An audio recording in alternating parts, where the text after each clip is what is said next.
Teknologiske standarder kombinerer banebrydende teknologier for at skabe interoperable løsninger. Tænk for eksempel på smartphones eller tilsluttede biler, der kommunikerer med hinanden og med netværk i realtid. Disse standarder udspringer af samarbejde i organisationer, hvor deltagerne ved konsensus vælger eller kombinerer de bedste tekniske løsninger.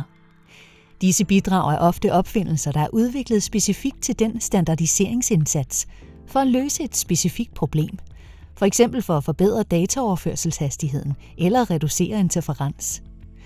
Udvikling af komplekse standarder som 5G involverer årtiers arbejde og milliarder af FoU-investeringer. Investorer pådrager sig betydelige irreversible omkostninger på et tidligt tidspunkt, før de ved, om deres teknologi vil blive valgt, eller om standarden overhovedet vil blive en kommerciel succes. Før de deler deres teknologi i standardiseringsprocessen, beskytter opfindere dem typisk med patenter.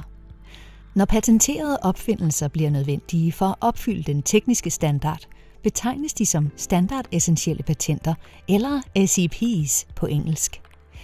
SEPs stilles normalt til rådighed gennem licenser på fair, rimelige og ikke-diskriminerende vilkår, eller FRAND-vilkår på engelsk.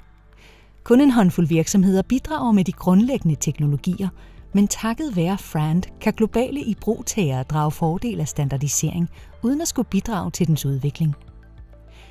Dette afbalancerede system tilskynder investeringer, fremmer teknologisk ekspertise og sikrer bred udbredelse, hvilket letter skabelsen af avancerede standarder og tilfører samfundet og økonomien stor værdi.